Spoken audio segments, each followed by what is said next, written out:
Hey guys, BlackNerdNinja here with Darren Glenn Cook. That's right. Like, thank you guys for joining us, and we're gonna jump right into it. So, what does a typical day look like for you?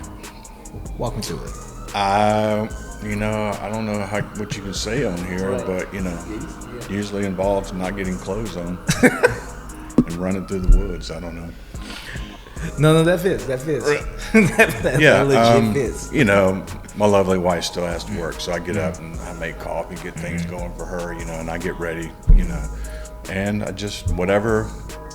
Maybe play some bass, maybe shoot some slingshots, maybe cook outside on a fire or That's something. right. Just all kinds of, unless I have something planned, which I usually don't. Except for like coming here and it's like, okay, got to put some clothes That's on. right. Okay. I figured that was the goal, man. Like, cause, like, say, just from watching the videos, you can tell it's just real chill and real laid back, right? Do you cook outside every day, or is it just like Just whenever whenever it hits me, and I'm hungry. Yeah. And this year a lot of stuff's been blooming in the yard, like different chanterelle mushrooms, or blueberries, or all kinds of crazy stuff. I'm about to sidetrack here because I seen you pick a mushroom. How do you know which mushroom to eat? Well, the chanterelles, you really know what they are, and there's not Okay. a poisonous version of that mushroom. Gotcha. Okay. And I know what that one is. There are some other ones that I don't mess with. 'Cause, Okay. I do know like amanitas and some of the poisonous ones, and they just look cool. Gotcha. And so you are able to tell them apart. Versus like someone like myself. Especially on my property, Yeah, okay, because I know gotcha. what's growing. Gotcha. Okay. But I'm not going to come to your place and Correct. like, I won't recommend it. I don't even know. we both bad. You got to hallucinate or dead. One or two. Well, that is the side effect. Well, we could be hallucinated or dead. If your life was a video game, what level are you on right now? Ooh, that's a dang. Yeah. I'm on the next level.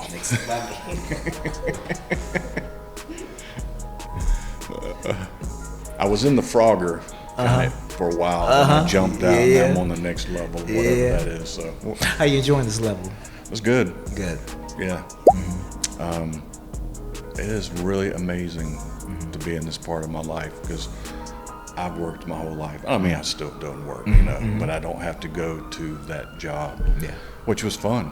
I met a lot of people. I met you. It's pretty awesome. It's more, to a certain degree, it's like that freedom, right? Being able just to what people like dream of, be able to wake up and not have to worry about going anywhere. And if you want to do something, you can do something. If you don't want to do something, you ain't got to do something. Would that be like the core of just that freedom, just knowing that?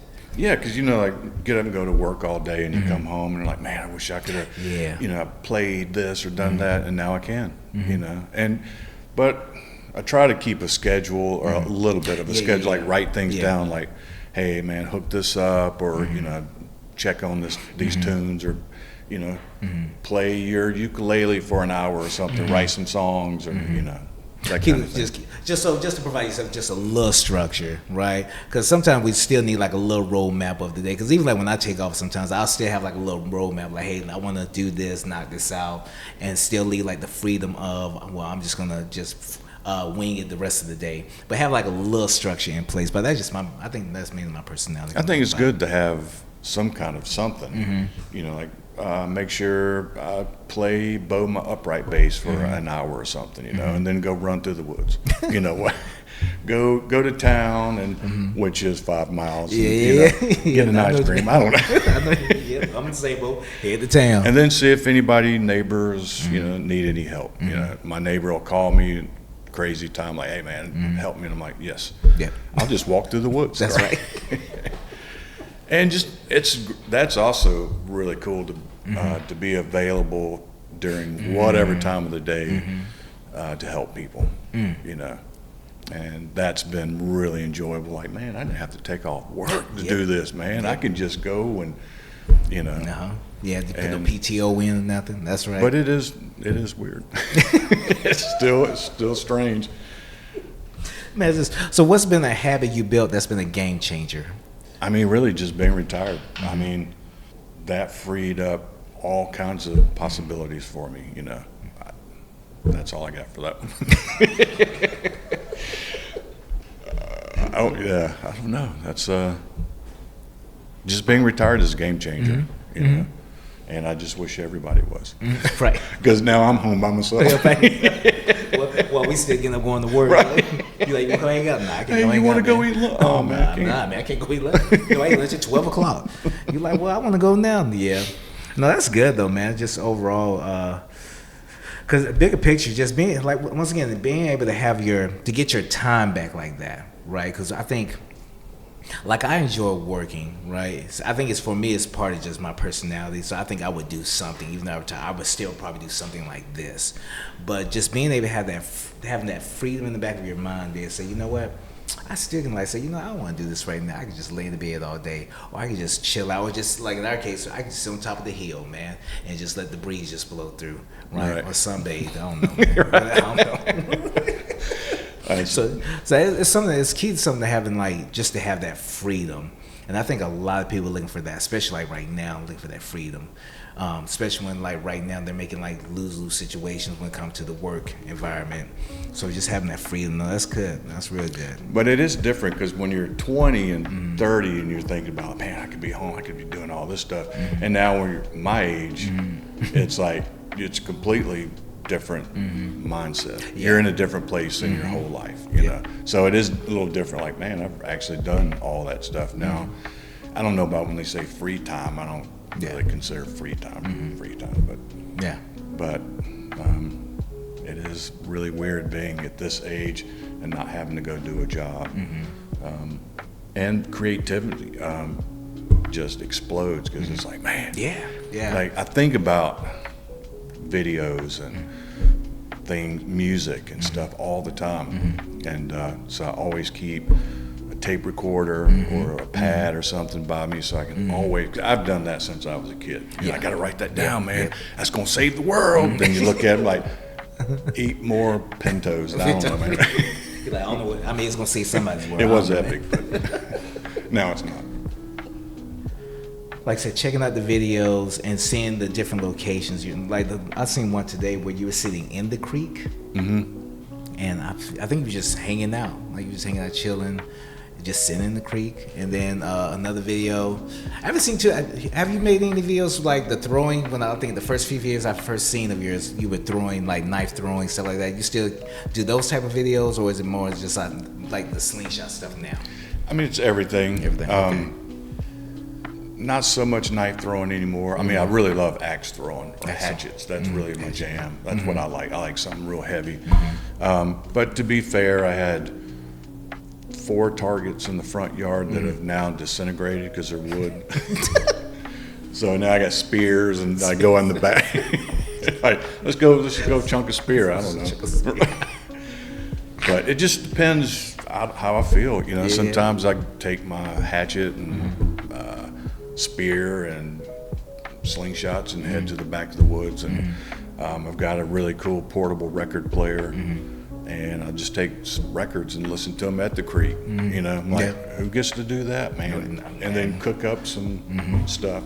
Yeah, because you're out there cooking too at the same time. And that's like a hot plate you're taking with you, or you already have like or do you build like a fire? Usually build a fire. Okay. And that's another thing I've been experimenting with, like different ways to make fire, and that's all a part of like the growing and learning. You know, it just could be any kind of fire that I get going. Sometimes I know you're seeing, like, I'll put a piece of something in the creek and then cook on top of that, you know, and just sit in a chair. Just sit here in the creek. Yeah, while cooking in the creek. Like, I don't know, that sounds. And then now the products you've been showing, is that stuff people been sending you, or is that prepping for the competition? Man, that's, to me, something really great about social media. You meet all kinds of cool people, you know, and I'm inspired by all that stuff. Like the guy sent me mustache wax. He's like, "Oh, look at your mustache. I'm doing wax." He's a retired fireman. That's right. Like, I want to send it to you, and I'm like, okay. And I'm like, this is pretty awesome. No, that's good though. And then somebody will go, man, I've always wanted a slingshot, but I don't know what to do. And I'm like, give me your address. I'll send you one, you know. Because I know you make some slingshots. Do you make, like, I guess, user-friendly slingshots? If that's even a thing, like the small scale, like a basic slingshot. Do you make those, or do you make like? I mean, custom? A basic slingshot is a tree branch. Okay. And really, you just go cut a fork and band it up. I don't really sell much. You know, I'd rather give them away. You know? I mean, just like this one was given to me. This one was given to me. My friend Moan from Richmond, Virginia, made that one for me. And a buddy sent me this one from China. I mean, that's what I like about the connection, you know, and that inspires my creativity. I mean, what the heck is this? That's like a spaceship. It's like Star Trek, or I don't know. And how long? Now, how long have you been slingshotting? Since 2012, I think. And what came first? Did the hatchet throwing, did the blade throwing, did that come first, and then slingshot? Or was it like all one? It was kind of a complete download at the same time. Like, but you know, slingshots took more precedent, and then knife throwing, because I didn't really know much about knife throwing until some guy gave me a toolbox full of things to throw, and I'm like, oh, okay, I'll just start here. And then, you know, I think we've all thrown knives at some point in our lives, you know, just like, yeah. So, yeah, it's just like I have a big bucket of stuff that I can just pull out, and slingshots, knives, or whatever, you know. So it happened more like organically than like finding this passion, this love. Yes, the slingshots. I saw one guy on YouTube in England, and he was hunting, because you know the laws in England about having rifles and guns are different than ours. So they have catapults, slingshots, and they were hunting, and I'm like, well, that's what I'm talking about. That's right. I love squirrel, and we have plenty of squirrel, and that's really why I got my first slingshot. Just started for hunting, and then got tricked into competing and stuff like that. Gotcha. Tell us about the competing. So for years, I was just plinking around in the backyard. Like I said, an English guy turned me on to him. I didn't know anybody in America that shot slingshots. And the English kind of adopted me, and you know, would add me to these crazy slingshot Facebook groups for at least a year, and they were doing competitions, shot of the month. So you would have to set up a shot and hit it, and then they would judge, and I won a couple of those. And then a friend of mine from Simple Shot, well, after that I joined a forum. I was like, oh, there's a forum. Oh, there's all these Americans and Canadians and all these other people. And Nathan from Simple Shot was like, man, you should come to Pound, Virginia, and come to the shoot. And I was like, I don't know about that, man. I don't know any of these people, you know. And a road trip, you know, all the directions were all written on paper. That's right. Old school, yeah, right? And 5 states away, and I'm like, I'm going to some crazy. So I pull up and I'm like, what in the? And that was it. That was I was addicted to that. You can plink it for fun. You can hunt with it. You can do all these different things. And I won a slingshot competition. They were like, take a picture of our slingshot, Simple Shot, with, you know, whatever, and we'll judge the picture. Well, at that time we had a turkey. He was really big, and his name was Jive, because I love to hear kids when they'd come in the neighborhood go, look at that turkey, and I'm like, that's Jive, and then you hear them go, that's Jive turkey. That's I'm Jive like, turkey. I don't know, that's funny. That's right. Then, so I took a picture with a turkey, with a slingshot, and I won. And I won this pink slingshot, and I gave it to Sarah, and she was like, no way, I'm not into that. But after I came back from that shoot up in the mountains, I just couldn't stop talking about it. Sarah was like, well, what's going on with this? So she went with me the next time, and then every other time. And then she started using that pink slingshot for every competition she has ever won. She has like one slingshot. Just say. And I have like 600. And she's like, why do you need those? I'm like, that one's different than this one. She's like, I need the same equipment. You got all these different Yeah, ones. and she has, stayed clear to her vision That's right. of what she That's wanted. right. And I'm like, but I like this one too. Right? You're like, I want to change out. She's like, no, I'm just going to use this one. And that was it. And then next thing we know, we're going to Italy for the first Slingshot World Cup. Yeah. And we're shooting in the backyard country to like the Olympics, which 25, 30 other countries. That was mind blowing. Yeah, no, in a medieval village. No, when I seen you post about it, I was like, this is crazy. It's almost like when I found out about twirling. Like you really don't realize how big a thing like these certain things are until you get inside the culture of it and get inside these different groups. You realize, oh, twirl is a big thing. So like when you start posting the pictures and the videos of you guys international doing the slingshot, I was like, oh, this is a thing. This is a big thing. That's what everybody usually says. They go, oh, that's a thing. That's a thing. I'm like, it's a thing, man. It's a thing. Like on a mass scale, like people be amazed at how many little things that you've never even heard of, like, or big things in certain groups. So yeah, so when I seen that, I was like, oh, that's crazy. And you got to go international? Yeah, no, that's crazy. I mean, and in, like I said, a lot of those countries have different gun laws. So they have really big slingshot clubs, like really big clubs all over Europe. And in America, it's more still like Dennis the Menace. That's right. Everybody's got, in the backyard doing something. And we've tried to organize it so many years. We've tried to organize, but it's like herding cats, man. They just, we're gonna get this, and I'm like, I don't like that, And I'm like, So one day I wish we could host like a world championship, but man, I don't know. We're just two like pirates, just off doing it. I'm over here, and well, you come over here and do it. No, can't do it. Nope. But then after the World Championship, we ended up going back a couple of years later to a European International in Italy at the same place, which was fun. And so this fall, they're going to host, Spain is going to host the second World Cup, Slingshot World Cup. Gotcha. And I just want to go to Spain. That's right. I mean, we're going to shoot slingshot. That's right. Yeah, they check all the boxes, right? You're right. Go to Spain, and I get to shoot some slingshot. Yeah, no, it's fine. Now, do you have a favorite slingshot? Absolutely not. Okay. I would say my favorite slingshot is the one I have. Okay.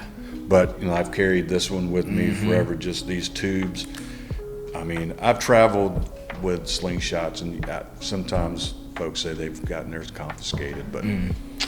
I guess they say take the bands off, so it's just a piece of artwork, artwork, okay. But something like this, it's a bracelet, but you can still get down to business with it.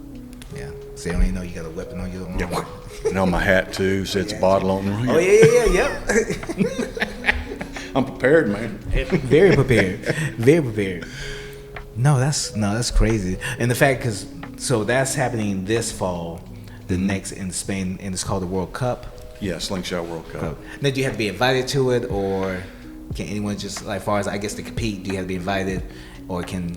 At this, no, you don't have to be. Okay. They just put it out there, and we are trying to. For the last two we went to, Sarah and I shot for the U.S. Because there was only 3 or 4 of us that went. Because everybody else was like, I'm not going to go to. Y'all on that team. Yeah. Like, well. By default. I was like, can I pick another? Right, you try to walk up. What team I'm on? You know what team you on. And Sarah, my wife, she's the only American woman that has shot internationally. But this go around for the Spanish tournament, we actually got a group of people, and we're just calling it the North America team. Gotcha. Okay. I think somebody from Canada is going to go with us, and it's going to be several more women and other men. So it's going to be 15, 20 of us maybe. They're going to compete for the U.S., which is awesome. Yeah. Because every time, the last two we went to, like Belgium, they got like 30 people on their team. And, England, they came with 15. I'm like, America got 3. But the first World Cup was amazing because they called us athletes. first of all, which I'm like, all right, You're like, I'll right. take it. They check that box. they gave us a parade. They had like American flag, and then each country, had a flag. We went to the medieval town and gave us this big, huge dinner in a castle. I mean, I'm like, what is going on? That's right. That's the way you treat your athletes. That's right.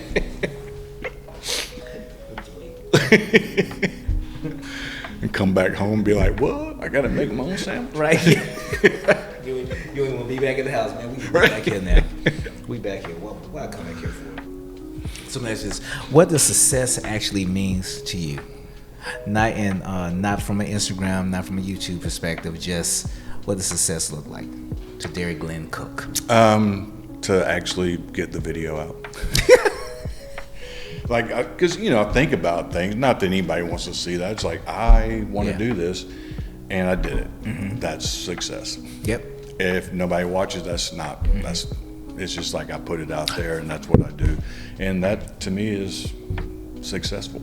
Yeah, correct, because it's almost like for me, it's the same thing, because I just want to execute versus, you hear people like all the time talk about like, I wish I would have did this, I wish I could have did this, and then when those opportunities, those moments come across, right, is when you take advantage of those moments, and then to also be able to capture those moments and be able to post it. I'm not necessarily looking at who views it or who likes it. I'm looking at more the fact that I executed it, and I was able to post it. So same type deal, like just the whole being able to post it, to know that I showed up and I did something that I set out to do, and I executed. And going back to a lot of times, like I said, I'll write things down, like what I want to do, like a video or whatever. And, I have a date when I wrote that list, and then I just like to mark that successful as well. Gotcha. Like, done that, okay. So I'm not, like, even recording music, putting an album out. I mean, we did it. We did the work. We put it out there. Now it's available for everybody. Right. And, so that's, to me, that's success. Waking up in the morning is pretty successful. Yeah, I'm on the same tip too, because like right now I have everything on my link tree, and I was like, you know what, this time around I got some new music and I got a bunch of ebooks, so I put everything on my link tree and everything's free. I was like, man, I'm just gonna put this up here and then let people, I'd rather put the information up there so they can get it and be able to use it versus trying to trying to look at the data, trying to get all this. I'm gonna say, hey man, if you need help with da go here, I got some stuff on that, and then we got in simplest terms where people can use it. I think that overall, being able to provide people with the information so that they also too can, right? Versus, well, I'm gonna try to sell everything. I ain't trying to do all that. Like, here's the information. Here you go for it. Right. Do people ever ask you, like, as far as like how to get into slingshots? Yeah, I mean, I just say get one. Get one. Okay. I mean, or I'll send you one. A lot of times I do that, I'm like, look, it's just like when you're trying to give somebody directions, it's like, look, just follow me. I'll take it. It's easier. Yeah. And it's easier for me just to, because a lot of people give me slingshots and I just collect them in a pile until I find somebody that needs one and, help them out. Sarah and I have done classes where it's like, hey, come to the workshop. It's free. And Simple Shot usually donates like slingshot bands and ammo. So it's just our time, and that's how we, kind of. It's so when you have a passion and love for something, you're just gonna. It's correct. Coming out. It's just gonna come out, man. Just like what you're doing. You did,